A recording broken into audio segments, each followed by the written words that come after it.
bonjour à toutes, bonjour à tous. Bienvenue dans ce webinaire. Donc ce matin, on va traiter le sujet de la clôture du coup d'exercice. Sylvain vous expliquera quels sont les premiers contrôles à faire donc en fin d'exercice pour que votre clôture se fasse sereinement. Avant de commencer, on a quelques petites questions donc sur votre utilisation des logiciels, sur votre régime fiscal. Ça permettra à Sylvain surtout d'orienter sa présentation et qu'elle soit vraiment le plus près possible de vos besoins et de votre profil. Donc j'envoie le sondage dans la conversation. Vous le verrez apparaître soit à votre écran ou alors si vous êtes sur votre téléphone mobile, vous avez une petite notification. Vous avez une petite notification du coup en haut de votre écran en rouge. Vous pouvez répondre aux questions. Je les envoie les unes après les autres. Et pendant que vous répondez à ces questions, je vais faire un petit rappel sur l'organisation du webinaire. Hop. Voilà, les 3 questions sont envoyées, donc vous en avez 3. Une sur l'utilisation du logiciel, une sur votre régime fiscal et une sur la TVA. Et selon vos réponses, on verra, enfin Sylvain vous réexpliquera, mais on verra comment bien orienter le webinaire et répondre au profil de chacun.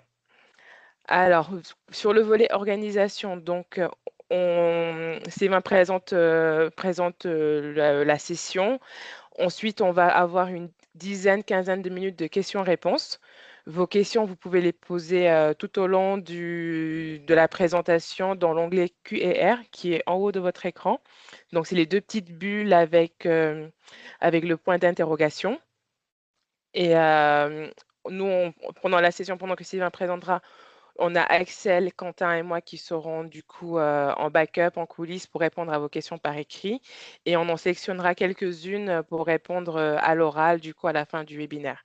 Donc on fera vraiment de notre mieux pour répondre au maximum de questions, mais si on ne répond pas à vos questions à l'oral, on sera du coup avec Quentin et Axel pendant toute la présentation pour y répondre à l'écrit. Donc voilà, on a fait le tour. On mettra également une petite enquête de satisfaction à la toute fin du webinaire. Vous pouvez y répondre, donc comme c'est le même principe que le sondage qu'on vient d'envoyer. Et vous pouvez également nous faire vos retours sur le webinaire, sur des sujets que vous voulez qu'on traite, sur des thématiques. Donc c'est toujours très utile et nous, ça nous permet de prévoir d'autres sessions qui vont vous intéresser. Donc voilà, pour moi, c'est tout bon. Sylvain, je te laisse la main et je reviens du coup à la fin de ta présentation pour les questions. À tout à Parfait. l'heure. Bon webinaire. Merci Aminata. Bonjour à toutes, bonjour à tous. Et donc bienvenue sur ce webinaire qui traite des contrôles à faire une fois qu'on a fait sa comptabilité toute l'année. Un sujet pas forcément très très facile. Je vais essayer de le... Hop, pas le bon truc qui s'affiche. Je vais essayer de le rendre le plus pratique possible. Euh, et on va attaquer tout de suite avec le plan, et puis je répondrai, comme on vous l'a dit, aux questions. Voilà, j'espère vous nous ferez les retours qu'on aura réussi à vulgariser au maximum ce sujet-là, qui est, comme je vous le dis, vraiment pas si évident. Mais quand on veut faire sa comptabilité et après envoyer ses déclarations, il est important qu'on contrôle ce qu'on a fait tout au long de l'année. Voilà, donc le plan, je l'ai fait en 2 parties, une méthodologie générale, et puis après, ben, je vais rentrer dans le détail avec des exemples de contrôles qu'on peut faire en fonction des types de comptes qu'on doit contrôler. Donc la méthode pour faire les contrôles, et on va y passer un petit peu de temps, ben, le premier point, c'est de comprendre le plan comptable. Alors c'est pour ça que je dis que c'est pas un sujet facile, parce que c'est pas toujours évident, et comprendre ce que signifie le solde d'un compte. Donc on va essayer de passer un petit peu de temps sur cette partie-là. Après, la grande méthode pour faire un contrôle, c'est de recouper la comptabilité, donc le solde d'un compte, avec un document externe à la comptabilité. Et si les deux documents, le document externe et la comptabilité ont le même solde, c'est que c'est quand même fortement juste. dans ce qu'on a fait en comptabilité. Et puis après, il y a un élément, ce sera ce qu'on appelle de la cohérence et de la vraisemblance. Et puis je vous donnerai des exemples.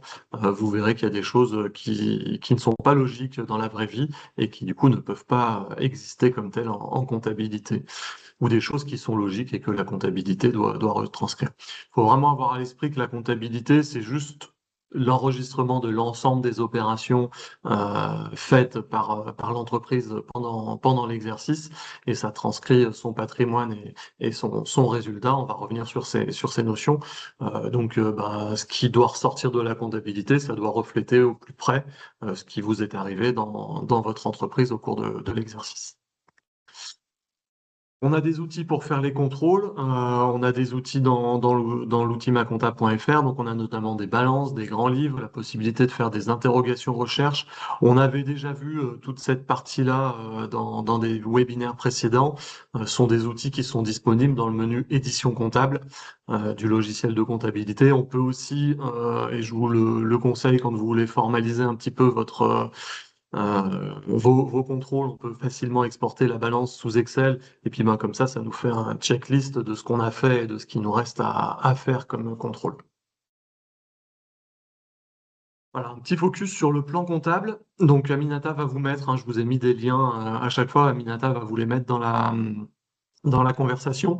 Le plan comptable, c'est une liste des comptes qui a été normée par le législateur, et donc c'est un référentiel qu'on utilise tous, avec modulo certaines adaptations pour quelques secteurs, mais ce sont des adaptations à la marge. Ça nous permet d'avoir un langage commun. Et donc, c'est important quand on fait sa comptabilité et puis quand on va la contrôler, de savoir comment marche ce plan comptable, parce que c'est lui qui après va nous alimenter les différents états comptables. Ça va nous alimenter aussi les liasses fiscales, quel que soit le régime qu'on peut avoir. Voilà, donc le plan comptable, outre le lien qu'on vous a mis et qu'Aminata va vous mettre dans la discussion, quand vous créez un compte, vous pouvez le créer à partir du plan comptable quand vous le créez dans ma compta directement. Et en cliquant sur cette partie-là, que j'ai matérialisée avec la petite flèche verte, ça vous permettra de créer le compte avec sa bonne racine de compte. Donc la racine d'un compte, ce sont ses premiers caractères, et c'est comme ça qu'on va le mettre après au bon endroit dans les états.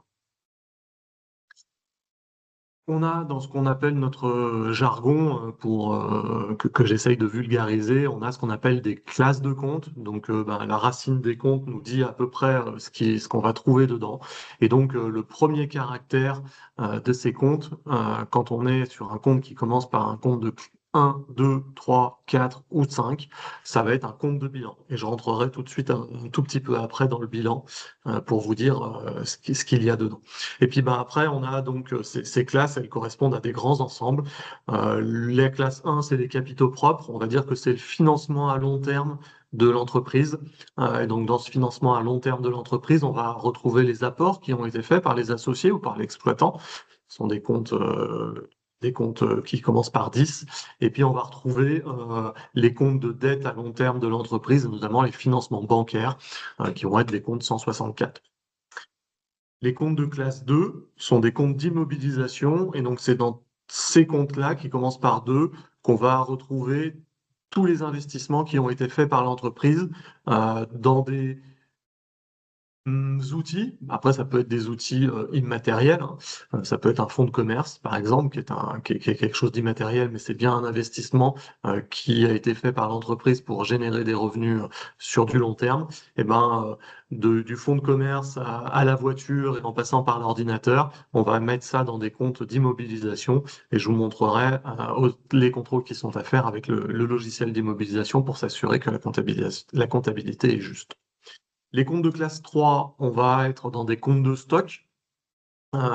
Donc sur ces comptes de stock, c'est tous les achats qui ont été faits et qui n'ont pas encore été utilisés à la clôture de l'exercice. Donc on va retrouver des matières premières pour ceux qui produisent des choses, et puis des marchandises pour ceux qui les achètent et qui les revendent.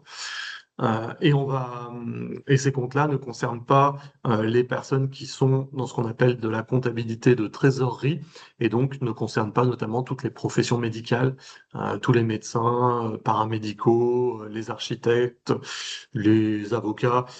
qui eux sont sur on leur demande pas ils n'achètent pas pour revendre, ils n'achètent pas pour produire, donc on leur demande pas de compter à la fin le nombre de blocs de feuilles qu'ils peuvent avoir ou des choses comme ça. On est vraiment sur ce qui a été acheté dans l'année. Les comptes de classe 4, pareil, qui vont concerner plutôt les artisans commerçants, les sociétés IS, les associations, sont des comptes de tiers. Une entreprise, il y a des personnes qui lui doivent de l'argent à un instant T, et elle doit de l'argent à des personnes à un instant T. Et c'est dans ces comptes de classe 4 qu'on va venir lister, et je vous montrerai quels sont les contrôles qu'on peut faire pour s'assurer que les comptes de classe 4 contiennent les bonnes informations. Les comptes de classe 5, ça va être les comptes financiers. Et donc, c'est là qu'on va avoir l'argent dont on dispose, soit à la banque, placé ou sur le compte courant de l'entreprise, soit à la caisse, si on tient une caisse. Pareil, je vous montrerai les contrôles qu'on peut faire sur ces comptes-là. Et on a des comptes de classe 6 et 7 qui là sont des comptes qui vont alimenter le compte de résultat. Dans les comptes de classe 6, on va retrouver toutes les charges et dans les comptes de classe 7, tous les produits. Pareil, il y a des contrôles qu'on peut faire sur ces comptes pour s'assurer qu'on a bien tout comptabilisé et tout imputé au bon endroit. Ces comptes de classe 1 à 5 vont venir alimenter le bilan actif-passif. Donc le bilan, c'est vraiment la photo du patrimoine à la date de clôture. On s'arrête et je vais toujours prendre la référence d'une année civile, mais l'exercice comptable n'est pas forcément sur l'année civile. Mais par exemple, on s'arrête un exercice au 31 décembre 2025. Vos comptes vont refléter le solde de ce qui existait au 31 décembre 2025. Donc si on prend les comptes financiers, et puis on le verra dans le détail, c'est par exemple le montant qui figurait sur votre relevé bancaire au 31 décembre 2025. C'est vraiment la photo à cet instant-là. On les classe en actif ou en passif. En actif, c'est ce que possède l'entreprise.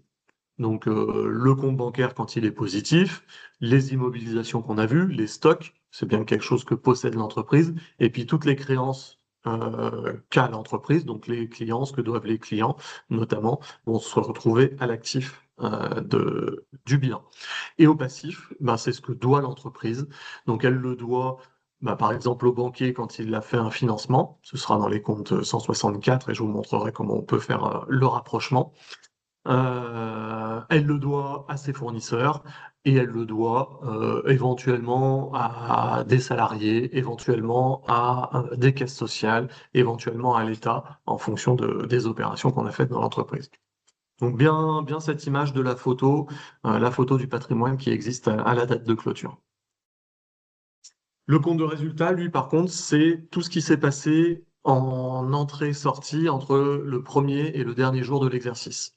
Et donc tous les produits moins toutes les charges, ça va nous donner le résultat. Et on a dans ce compte de résultat un certain nombre d'indicateurs sur la performance de l'entreprise au cours de l'exercice.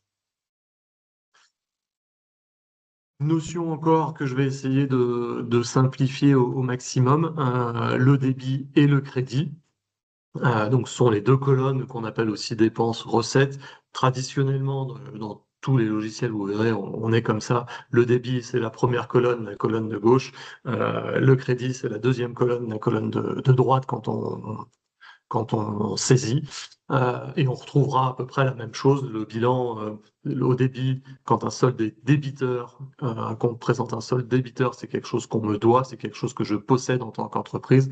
Quand j'ai un solde créditeur, c'est quelque chose que doit l'entreprise. Donc là, on est toujours pareil pour les comptes de classe 1 à 5. Donc un compte client, il est naturellement débiteur. Normalement, c'est les clients qui me doivent de l'argent. Je n'ai pas de raison, même si ça pourrait arriver, j'ai pas de raison de devoir de l'argent à mes clients. Et un compte fournisseur, il est naturellement créditeur. Je dois de l'argent à mes fournisseurs et c'est rarement dans l'autre sens. Dans le compte de résultat, donc les comptes 6 et 7, les comptes qui représentent un solde débiteur sont une charge ou une dépense. On parle plutôt de charge quand on est en artisan, commerçant, euh, société, et une dépense plutôt quand on est en profession libérale. Les comptes créditeurs, eux, sont des produits et ou recettes quand on est plutôt en profession libérale. Voilà les premiers rappels que je voulais vous faire un petit peu pour essayer qu'on parle le même langage. Alors, je n'ai pas envie de vous transformer, rassurez-vous, en comptable ou quoi que ce soit, mais je pense que c'est toujours pareil, c'est intéressant d'avoir un langage commun pour qu'on se comprenne. J'essaye de le vulgariser au maximum, même si l'exercice n'est pas évident, comme je vous l'ai dit. La liste des contrôles qu'on va détailler après, on a 3 facs dans notre service d'assistance qui permettent d'avoir ce checklist là aussi avec quelques informations et on a séparé les facs entre profession libérale, artisan commerçant, société et association IS. Donc pareil, Aminata va vous mettre dans la discussion le lien des 3 facs pour que vous puissiez les retrouver facilement. Bon, sinon, si vous allez sur notre service d'assistance de fac en ligne, vous les retrouverez aussi facilement. Choisissez bien la bonne. Et vous verrez que j'ai mis dans les slides d'après, savoir qui était concerné par les contrôles. Les professions libérales et tous ceux qui font une comptabilité de trésorerie ont un petit peu moins de contrôle parce qu'en fait, ils utilisent moins de comptes. Donc, utilisant moins de comptes, il y a moins de choses à contrôler. J'ai commencé par la trésorerie. Donc là, on est tous concernés, hein, quel que soit le statut. On a normalement tous un compte bancaire qui est obligatoire de toute façon à partir de 10 000 euros. Et même si on avait un compte non dédié, on aurait quand même un compte bancaire pour faire les opérations. Donc on est tous concernés par cet élément. Du coup, ben, qu'est-ce qu'on peut contrôler à la fin de l'exercice? C'est que le solde du compte bancaire qui existe en comptabilité soit le même ou cohérent avec le relevé bancaire qui nous a été transmis par l'établissement financier. Donc là, on parle des comptes 50 et 51. 50, c'est quand on a de la trésorerie et qu'on l'a placé. 51, c'est plutôt les comptes courants. Je vous ai fait une petite simulation dans ma balance comptable. Mon compte 512 400 Crédit Mutuel présente un solde de 1505,77 euros. J'ai simulé un petit relevé bancaire du Crédit Mutuel, même si j'ai fait ça sur Excel, qui présente un solde final de 1505,77 euros. Mon solde est bon, donc mon bilan affiche bien la photo, le bon patrimoine. J'ai bien une créance de 1505 euros auprès de la banque. Si vous remarquez, et c'est pareil, toujours dans l'idée d'expliquer, mon solde dans ma comptabilité est débiteur, le solde à la banque est créditeur. En fait, ce que vous envoie la banque, c'est un extrait de sa comptabilité. Donc, si on considère que c'est au débit, c'est quelque chose qu'on vous doit, euh, la banque vous doit 1505 euros, vous le réinscrivez comme étant quelque chose qui vous est dû. La banque, de son côté, inscrit qu'elle vous doit bien 1505 euros. Donc, c'est normal quand on compare 2 hectares entre 2 personnes qui ont des relations, que les soldes soient inversés en termes de position, puisque quand l'un doit de l'argent à l'autre, c'est que l'autre doit l'encaisser. Dans le même genre de contrôle qu'on peut faire, on a des comptes de caisse qui présentent un solde de caisse. Donc forcément, une caisse, elle est toujours débitrice. Donc c'est toujours de l'argent que je possède. Je ne peux pas avoir dépensé plus et avoir une caisse négative. Essayez d'avoir moins quelque chose dans votre portefeuille, dans votre porte-monnaie. Vous n'y arriverez pas. Moins des billets, ça n'existe pas. Vous avez forcément des billets, donc c'est quelque chose que vous possédez. Donc c'est un solde débiteur. Et ce solde débiteur, il doit être égal à l'inventaire réel des espèces que vous avez dû faire ou que vous pouvez faire. Là, pareil, hein, je vais rester sur l'image du porte-monnaie, alors plutôt du tiroir caisse dans nos activités, mais on compte le 31 décembre et normalement beaucoup plus régulièrement que ça pour vérifier qu'on n'a pas d'erreur. On compte le 31 décembre les espèces qu'on a. 2 billets de 20, 3 billets de 10. Ça nous donne un total. Ce total-là doit être égal au solde débiteur du compte 52, du compte 53 de caisse. Pareil dans les rapprochements qu'on peut faire concernant la trésorerie, on a des comptes de transfert de fonds, des comptes 58. Ça, c'est quand on a 2 établissements bancaires. J'ai une banque, je vais continuer dans les noms, c'est pas grave. J'avais commencé par le Crédit Mutuel, je vais faire la Société Générale. C'est pas que je leur fais de la pub, hein. Mais j'ai une banque à la Société Générale, une banque au Crédit Mutuel. Quand je prends des sous et que je les envoie dans l'autre banque, ben, j'enregistre ces mouvements-là dans un compte 58. Si je prends 1000 euros du Crédit Mutuel, que je les envoie à la Société Générale, les 1000 euros, ils sortent et ils re-rentrent. C'est toujours à moi, c'est juste 2 comptes bancaires différents. Donc mon compte 58 va enregistrer ces 2 opérations et à la fin, il doit être soldé. S'il n'est pas soldé, c'est que dans mon transfert, j'ai perdu de l'argent, ce qui n'est pas logique. Donc il faut regarder le pourquoi du comment. Donc le compte de transfert de fonds doit être soldé. On a parlé des comptes d'emprunt, donc qui commencent par un compte 164. Votre banque vous a donné un tableau d'amortissement d'emprunt, vous l'avez souvent en ligne maintenant directement dans votre espace bancaire. Ce solde d'emprunt, il présente après chaque mensualité le solde du capital restant dû. Et ben, quand vous regardez votre mensualité du mois de décembre, que vous avez payé la dernière de l'année civile 2025, le solde du capital restant dû doit être égal à votre compte 164. Si vous avez plusieurs comptes 164, ben vous faites plusieurs fois cette opération.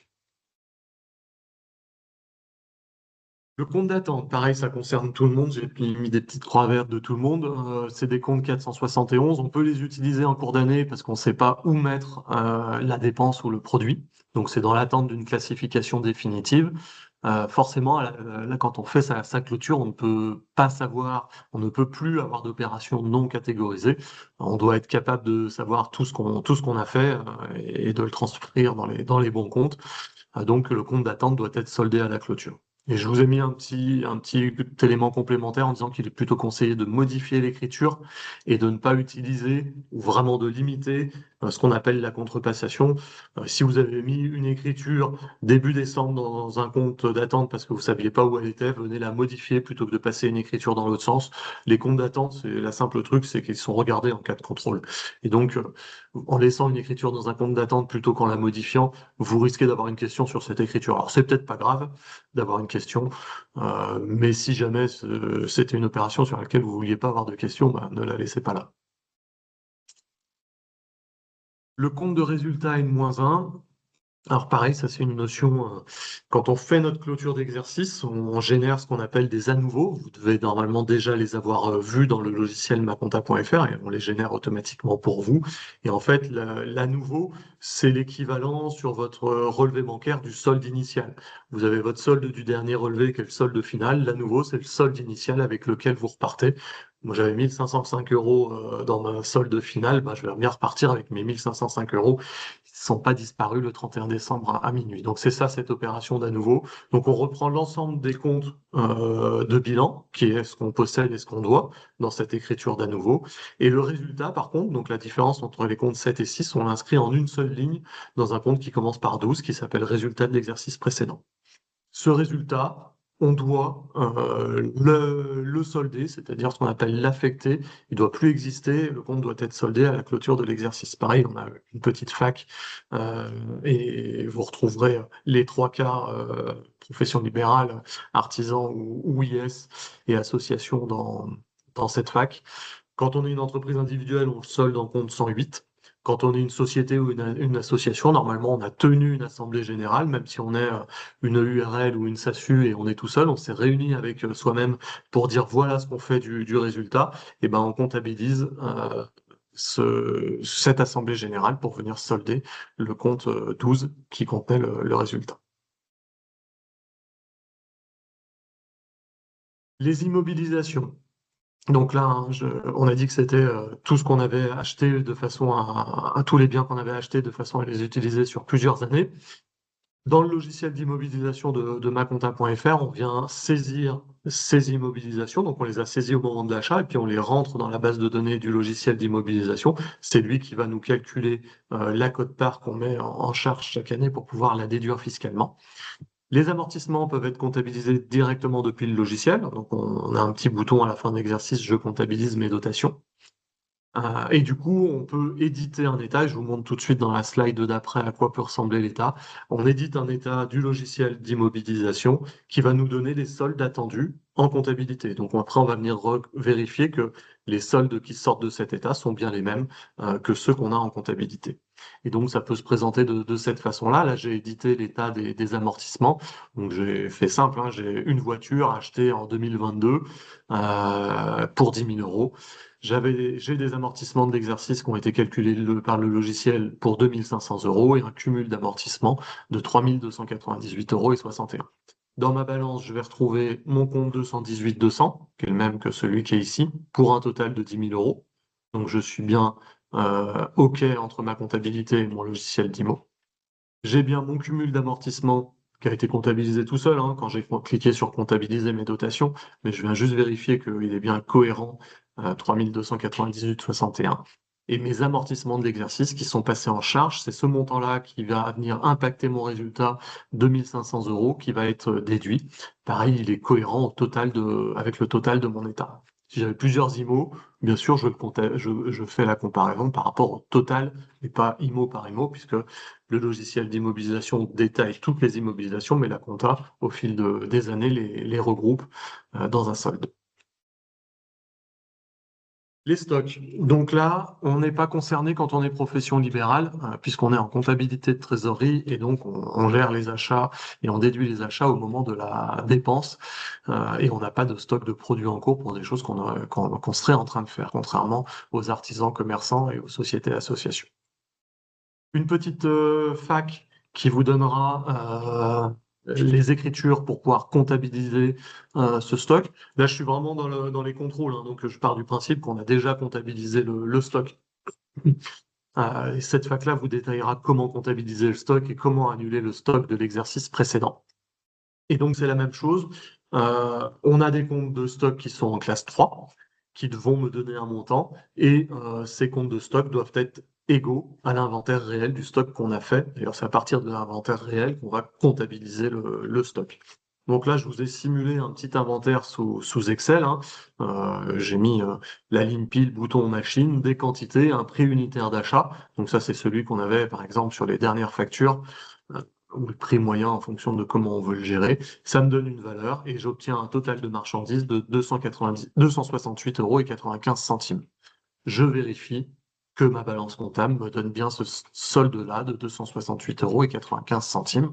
J'ai donc recoupé ma comptabilité avec un document extérieur. Si j'ai un contrôle, le contrôleur peut me demander de justifier à partir de cet état détaillé de stock ce que j'avais fait et comment j'étais arrivé à ce montant.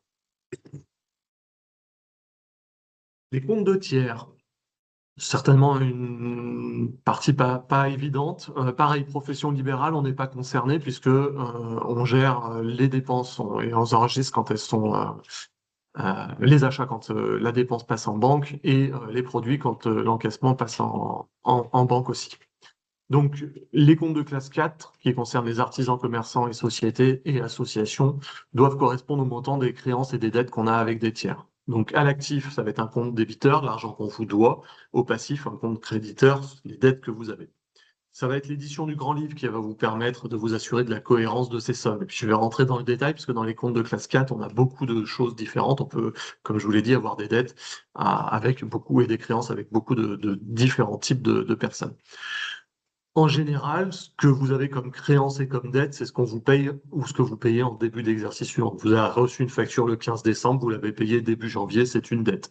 Pareil, vous avez fait une facture début mi-décembre, elle vous est payée par votre client courant janvier, c'est donc une créance qui va ressortir au bilan. Le lettrage dans le logiciel permet d'afficher uniquement les écritures non payées dans l'exercice, donc non payées incluant les non encaissés. Ça permet d'avoir une vision plus uniquement de ce qui reste. Donc c'est un élément à paramétrer quand vous faites l'édition. Et donc après, j'ai repris les différents types de comptes parce que la classe 4, elle est vraiment subdivisée comme toutes les classes, mais celle-là peut-être plus particulièrement en beaucoup de comptes. Donc les comptes qui vont commencer par 401, vous allez voir qu'il y en a beaucoup, mais je les ai pas tous mis, je voulais pas trop en faire non plus. J'ai mis les principaux. Les fournisseurs, donc qui sont des comptes qui commencent par 401, bah, ça va être vérifié que vous avez dans ces comptes des factures que vous avez bien payées en début d'année suivante. Si vous l'avez payé la facture le 20 décembre, elle ne doit plus figurer dans ce compte-là. Après, ça va être de la cohérence aussi. Si vous avez un compte fournisseur Carrefour et que vous avez une dette auprès de Carrefour, je vous invite à essayer d'aller auprès de Carrefour et à partir sans payer. Normalement, vous n'avez pas de justificatif si vous faites ça, puisqu'il est impossible de partir de chez Carrefour sans payer. Donc, si vous avez un fournisseur Carrefour avec une dette, c'est probablement que vous avez un souci. Mais là, on est dans la cohérence et dans ce que je vous disais, ça reflète les opérations. Vous savez bien que quand vous allez dans une grande surface, vous payez à la sortie de la grande surface, donc vous n'avez pas de dette. Facture fournisseur non reçu, facture 408, c'est une facture que vous allez recevoir l'année prochaine, mais qui concerne votre exercice. Vous avez peut-être un avocat qui fait votre comptabilité, vous avez peut-être un commissaire aux comptes qui va venir vérifier vos comptes. Il vous fera la facture l'année prochaine, et ben, c'est une dette de l'exercice. On la provisionne de façon à la déduire tout de suite dans un compte 408.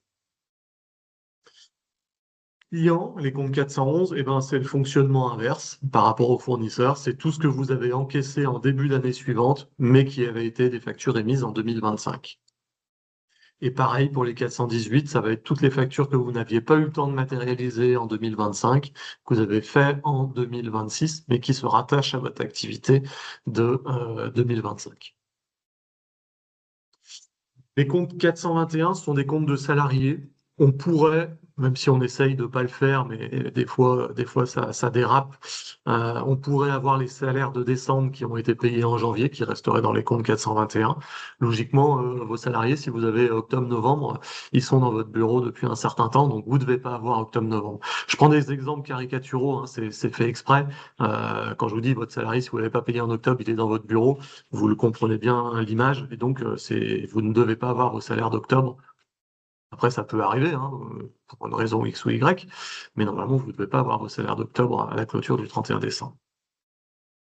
Congés payés et primes, c'est tout ce qui va concerner les salaires bruts qui sont dus à la clôture, mais qui seraient portés sur une paye suivante. Vous versez une prime à votre commercial en janvier qui concerne ses ventes du trimestre octobre, novembre, décembre. Et ben, c'est une dette que vous avez à la clôture, mais elle est payée en janvier, donc vous le mettrez dans un compte 428 pour avoir bien les charges sur cet exercice. Caisse sociale, donc on va retrouver l'URSSAF, les caisses de retraite, les caisses de prévoyance, de mutuelle et tout ce que vous avez la joie de payer sur les salaires et les rémunérations. Et donc là, ben, pareil, ça va être des cotisations payées sur l'exercice suivant. L'URSSAF, on le paye le 15 janvier pour les salaires de décembre. Et ben du coup, au 31 décembre, c'est une dette que j'inscris dans mon bilan. Sauf quand je suis en comptabilité de trésorerie, je le rappelle, mais pour tous les autres, c'est une dette que j'inscris dans mon bilan. Et si vous faites les payes avec notre logiciel de paye, la comptabilisation est automatisée. J'ai une deuxième slide sur les comptes de tiers, je vous promets, j'en ai pas une troisième. L'État, les comptes 44, dans la même logique que les comptes 43 qui concernent les caisses, ça va être les dettes fiscales qu'on a payées sur l'exercice suivant. L'exercice suivant qu'on appelle souvent N+1 dans notre jargon. Comme ça vous donne des termes si vous entendez parler de N, N+1 ou N-1. Ben, N, c'est l'exercice dont on parle et -1, ben, c'est celui d'avant, +1, c'est celui d'après. Donc on va retrouver la TVA qu'on a payée entre le 16 et le 24 du mois qui suit. On va retrouver peut-être l'impôt sur les sociétés qu'on va payer le 15 mai si on est sur le 15, oui, 15 mai si on est sur une clôture 31 décembre et d'autres impôts qu'on a pu payer sur le nouvel exercice, sur l'année civile 2026, alors que ça correspondait à des déclarations dont la période était de 2025. Donc là, on va le recouper avec les déclarations qu'on fait. Mon compte de TVA à décaisser doit être égal au montant que j'ai payé là. Même chose, hein, normalement, vous n'avez pas des vieilles TVA, même si on pourrait avoir du retard. On est au courant quand on a du retard de paiement. Donc la TVA d'octobre, elle a été payée début novembre, donc elle ne doit plus figurer dans les dettes du 31 décembre. Les associés, quand on est en société, on retrouvera ces sommes-là qu'on doit aux associés dans des comptes 45. C'est ce qu'on appelle le compte courant d'associés. Tout ce qu'on n'a pas su mettre ailleurs, les autres dettes et les autres créances. Charge constatée d'avance, c'est une petite particularité pour ceux qui tiennent une comptabilité d'engagement, donc de créance dette. C'est une charge qu'on a payée sur l'exercice 2025, mais qui concerne en partie l'exercice suivant. Et je vous ai mis exemple assurance. Vous payez votre assurance le 1er juillet, ça couvre la période du 1er juillet 2025 au 30 juin 2026. Vous pouvez, si c'est significatif, mettre en charge constatée d'avance, et vous devez, si c'est significatif, mettre en charge constatée d'avance 6 mois, puisque ça concerne votre exercice suivant. Donc si vous avez payé 1000 euros d'assurance, en fait, le solde de charge constatée d'avance, ça va être 50% de ces 1000 euros. Et on peut avoir comme ça les assurances, des choses, des abonnements, des loyers, des éléments comme ça. C'est tout ce qu'on a payé sur l'exercice 2025, dont une partie concerne l'exercice 2026. Et je vous ai mis un compte 4 qui est un compte de dépréciation, un compte 49. Et donc là, on va venir traiter dans ces comptes-là le risque qui pèse sur le recouvrement d'une créance. Et là, l'exemple qu'on va avoir, c'est un client sur lequel on est en litige, un client qui a des difficultés de trésorerie. Si on sait qu'il nous a toujours pas payé, qu'on a un risque, on va pouvoir estimer ce risque et traduire ce risque dans une dépréciation pour donner une image fidèle. Et puis, ben, ça permet aussi de ne pas payer d'impôt sur quelque chose qu'on risque de ne pas encaisser. Donc, vu que j'ai dit ne pas payer d'impôt, il faut documenter, puisque en cas de contrôle, c'est un élément qu'on vous dira, mais pourquoi est-ce que vous avez, quels étaient les éléments qui vous permettaient de penser qu'il y avait un risque sur cette créance. Donc, ce sera les lettres de relance que vous avez pu faire, la situation financière du client, son éventuelle inscription dans une procédure de sauvegarde ou quelque chose comme ça. Voilà pour les comptes de classe 4, donc qui regroupaient tous les tiers.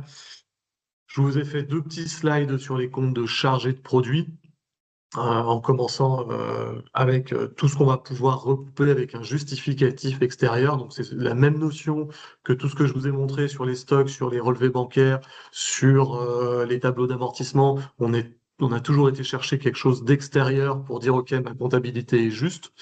Euh, j'ai pris par exemple les ventes.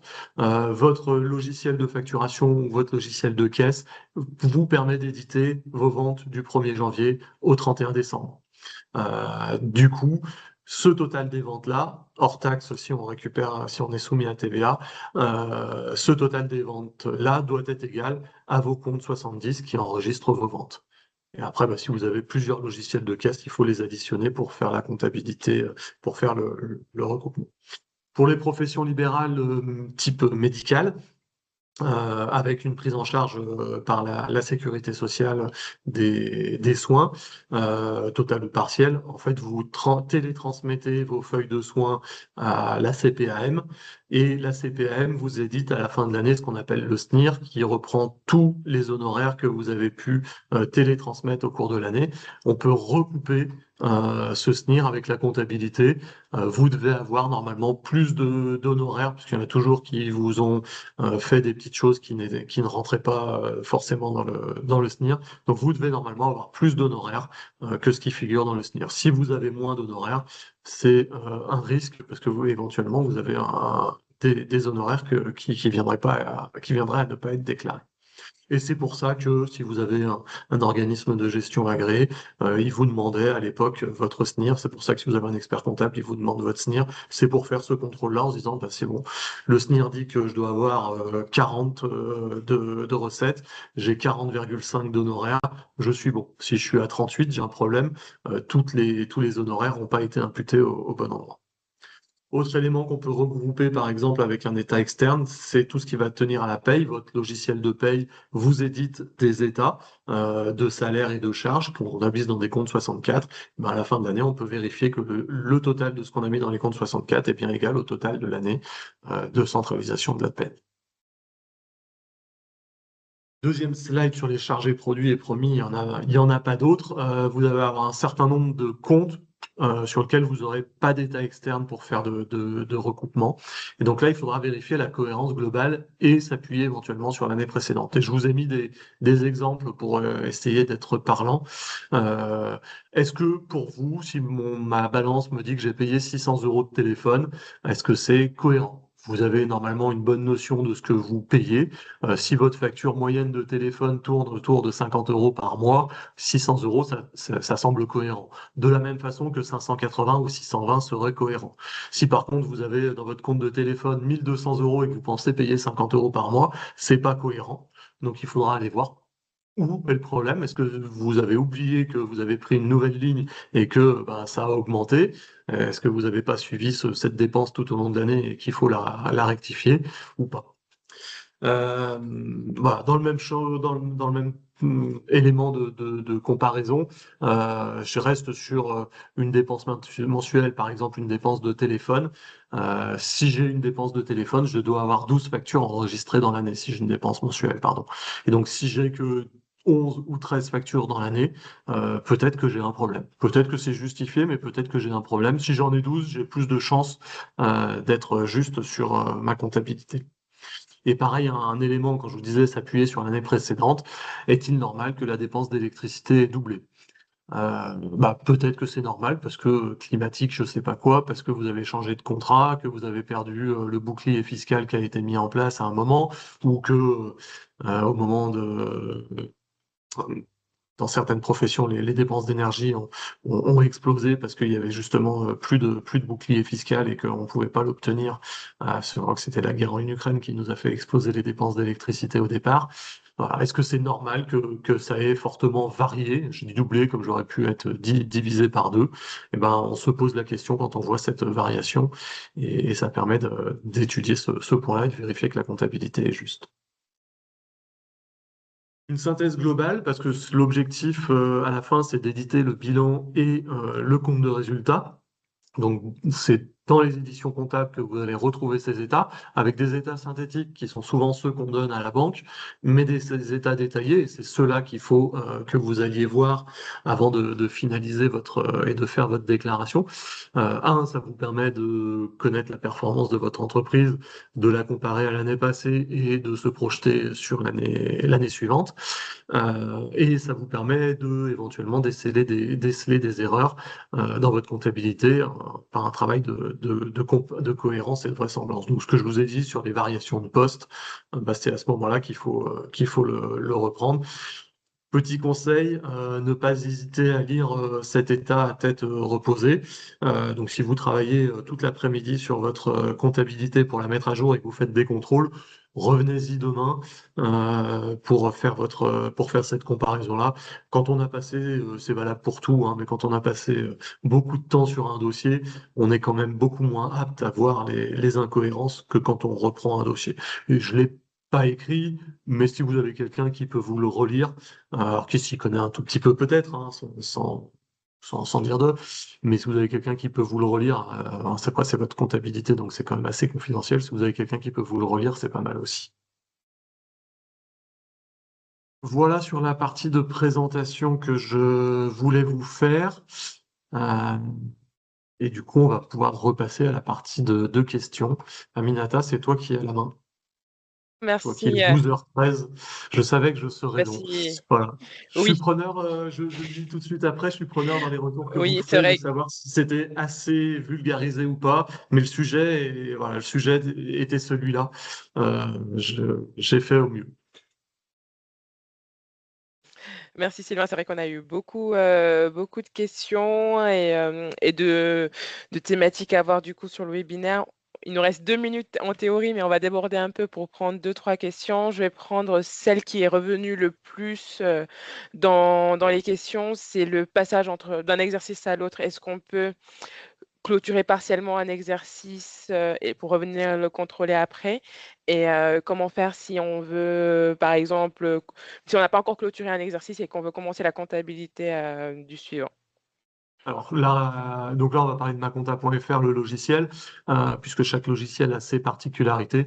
Vous pouvez tout à fait saisir vos écritures de 2026. On va rester sur des exercices en année civile. Vous pouvez tout à fait saisir vos écritures de 2026 sans avoir fini 2025. C'est même conseillé, parce que c'est comme ça que ça vous permet de voir que vous avez payé vos factures ou encaissé vos factures clients. Donc continuez à faire votre comptabilité, faites vos contrôles, faites votre déclaration. Et c'est au moment où on fait la déclaration qu'on fait la clôture. Voilà. C'est pas avant, mais il y a bien sûr aucun blocage sur le logiciel pour faire la comptabilité de 2026, alors qu'on n'a pas fini 2025, sachant qu'on a généralement jusqu'au 15 mai pour faire la clôture de l'année civile 2025. On peut bien sûr faire la comptabilité de 2026 sans souci.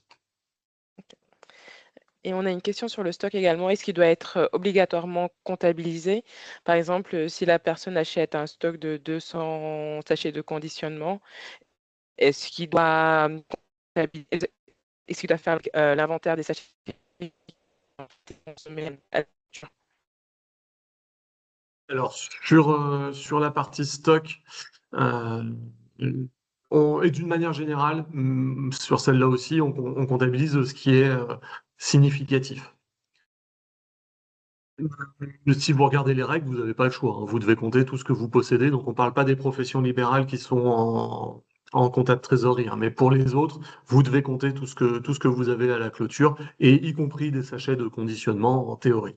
Après, si vous avez 200 sachets de conditionnement pour une valeur de 10 euros et que vous les avez pas comptés et que on vient vous le reprocher, vous risquez un redressement fiscal sur la base de 10 euros.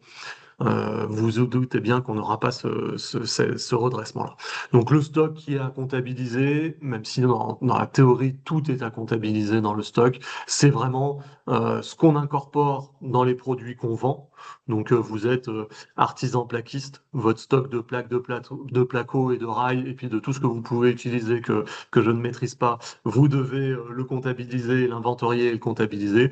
Vous achetez et vous revendez des vêtements. Bien sûr, on compte tous les vêtements qu'on a au 31 décembre et qu'on n'a pas encore revendus dans notre stock. Voilà. Sur les sacs dans lesquels on met le vêtement, si vous les comptez pas, personne ne viendra vous dire quoi que ce soit. Et on compte de la même façon, vous pouvez vous amuser à compter les stylos quand vous êtes avocat ou le Ah, papier quand vous êtes avocat.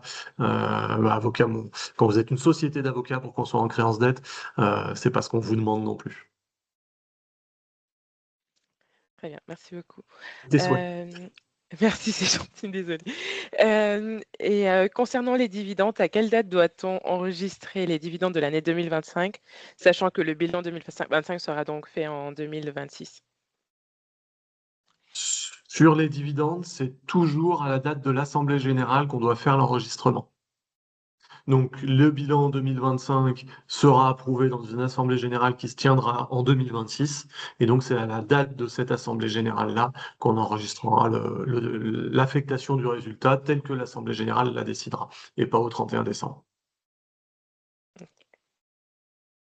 OK, alors je vois qu'il y a pas mal de participants qui doivent partir. On va prendre peut-être une dernière question avant de clôturer le webinaire.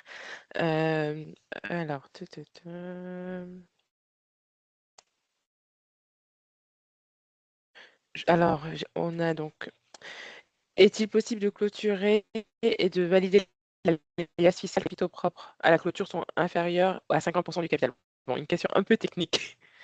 Ça va, As-tu la réponse? je maîtrise la question. Vous avez une règle qui est issue du Code de commerce qui dit que vous n'avez pas le droit de perdre plus de la moitié de votre capital social. Donc, si vous avez un capital de 10 000 euros et que vous avez fait des pertes qui sont enregistrées dans les capitaux propres, vos capitaux propres passent par exemple à 4 000 euros.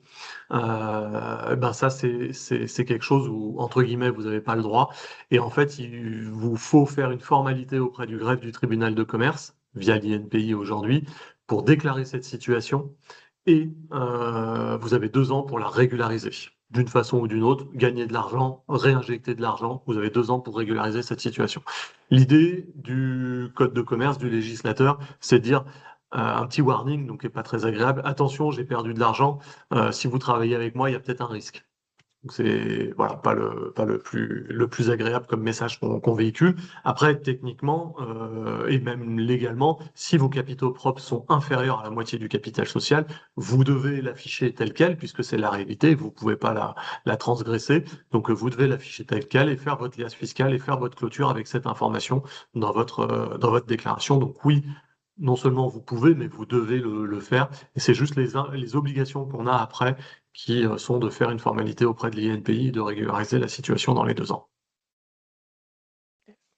Très bien, merci beaucoup. Merci Sylvain pour cette présentation. Je pense on va devoir clôturer le webinaire. Donc, on a une petite enquête de satisfaction, comme d'habitude, qui s'est affichée à votre écran ou qui est en notification sur votre téléphone mobile. Je réponds juste à une dernière question sur l'alias fiscal. Est-ce qu'on aura des webinaires sur l'alias fiscal? Donc, c'est prévu courant mars, si mes souvenirs sont bons. Fin mars, début Dans tous les avril. cas, vous aurez fin mars, début avril. Merci Sylvain. Voilà. Je perds un Alors peu la avec eux, mémoire. on a séparé, dans le planning tel qu'on l'a prévu, on l'a séparé en trois parties, l'Elias des professions libérales, l'Elias IS, IR et l'Elias des revenus fonciers pour les SCI. C'est ça. Exactement. Donc, dans tous les cas, vous aurez le lien donc, sur le site, sur la page webinaire Ma Compta. Je vais vous remettre le lien dans la conversation et vous recevrez par mail les invitations et les rappels comme d'habitude. Donc voilà, merci beaucoup. Merci à toutes et à tous et à très bonne fin de journée. Hop, je vais juste vous mettre le lien le temps que Sylvain clôture donc le Oui. webinaire. Eh ben, le temps que tu mettes le lien, merci de votre attention. J'espère que le format vous a convenu. Et n'hésitez pas à nous le dire dans le questionnaire. Et en tout cas, je vous souhaite un bon appétit à toutes et à tous et j'aurai le plaisir de vous retrouver bientôt. Merci.